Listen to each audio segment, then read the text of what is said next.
আসসালামু আলাইকুম। দেশে দেশে বাইরে থেকে যারা আমাদের ভিডিওটি দেখছেন সকলকে স্বাগতম জানাচ্ছি। আমার সামনে একটি বোন দাঁড়িয়ে আছে, তার সাথে কথা বলবো, তার পরিচয়টা জানবো। আসসালামু আলাইকুম আপু, ওয়ালাইকুম আসসালাম। কেমন আছেন আপু? আলহামদুলিল্লাহ ভালো আছি। আপু আপনার পরিচয়টা দিবেন। আপু আপনার নাম কি? সুরভি। সুরভি। সুরভি আপু আপনার বয়স কত? 22। 22 বছর। আপনার গ্রামের বাড়ি কোথায় আপু? কুমিল্লা। গ্রামের বাড়ি হচ্ছে কুমিল্লাতে আপনার। পরিবার কে কে আছে আপনার? বাবা আছে, মামি তো। আহ, বাবা অসুস্থ। বাবা অসুস্থ আর মা মারা গিয়েছে, তাই তো? আচ্ছা তো আপনার পরিবারের আপনারা দুজনই, হ্যাঁ?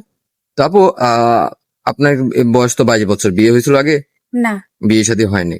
এখন আপনি আমাদের বলছেন যে আপনি বিয়ের জন্য আমাদের অফিসে আসছেন, যে একটা পাত্র চাচ্ছেন, কারণ আপনি গ্রামের বাড়িতে বিয়ের প্রস্তাব আসে, বিয়ের ঘর আসে, কিন্তু সবশেষে ছেলের পাত্রপক্ষরা আপনার কাছে যৌতুকের টাকা দাবি করে, যেটা আপনি বাবা দিতে পারছেন না, যেহেতু অসুস্থ মানুষ, হ্যাঁ, বৃদ্ধ মানুষ। এখন আপু আমাদের এখানে তো বিভিন্ন বয়সের লোকেরা ফোন কল করে, দেশ ও প্রবাস থেকেও ফোন করে।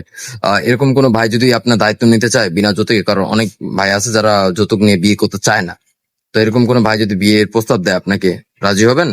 জি। সমস্যা হবে না, না? না। আচ্ছা আপু, তো আপনার সাথে যোগাযোগ করবে কিভাবে? আপনাদের মাধ্যমে। আমাদের মাধ্যমে। কেউ যদি ওনাকে পছন্দ করে থাকেন, বিয়ে করতে চান, দায়িত্ব নিতে চান, অবশ্যই ডিসপ্লেতে দেওয়া নাম্বার আমাদের সাথে যোগাযোগ করবেন, আমরা ওনার সাথে যোগাযোগ করে দিব, কথা বলে দিব।